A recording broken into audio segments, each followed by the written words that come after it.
have 4 kids, but now none of them want to come home to see me. So I decided to cross the entire United States to go see my 4 children, just to ask one question. You happy? What do you mean? You happy? Yeah, of course I am. Seeing my daughter smile so happily, I didn't look back. I left quietly. When facing my youngest son, I sensed something different. And you're happy? Happy? Yeah. I get paid to bang a big loud drum all day. Of course I'm happy. In my youngest son's eyes, there was a barely noticeable guilt. And just like my eldest daughter, he hesitated briefly when answering. Hey, I'm sorry that we couldn't spend more time together.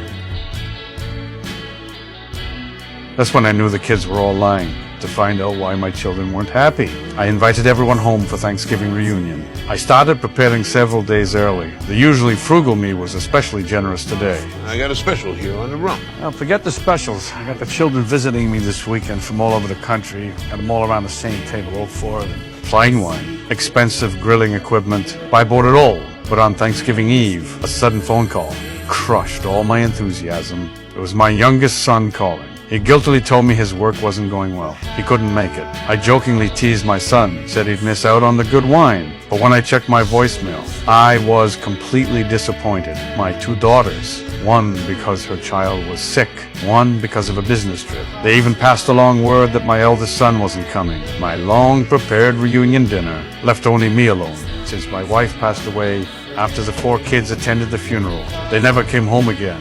This huge house became a cold tomb, except for holidays. The kids hardly ever called me. But when my wife was alive, these children always had endless conversations with her. After countless hesitations, I decided to cross the entire United States myself, to find those pieces of family love I was about to lose, and also to figure out what exactly was the barrier between me and my children.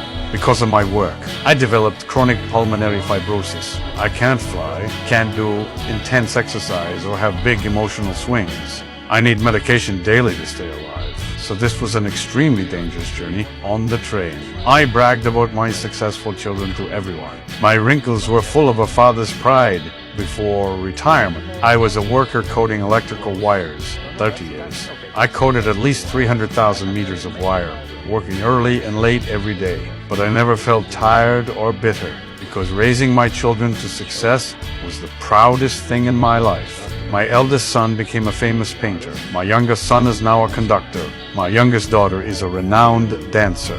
My eldest daughter became a company executive. A person's whole life seems to be spent fighting for their children, willingly and without regret. I wanted to surprise my eldest son, but didn't expect to be shut out on the first stop, no matter how I pressed the apartment buzzer. No one answered. I thought my son was working overtime, but I waited on the steps for a long time. Still didn't see my son return. With no choice, I could only drag my luggage and leave dejectedly until I passed by an art gallery. I suddenly stopped. The familiar brushstrokes made my heart jump. Looking down further, sure enough, it had my eldest son's name. David.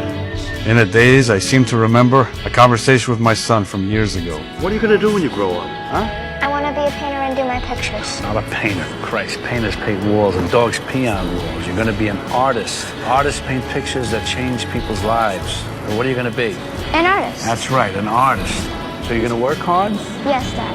You're going to make me proud? I'm trying, Dad. I turned my head again, looking at my son's painting. My heart was full of satisfaction and pride. I no longer felt any anxiety or loneliness.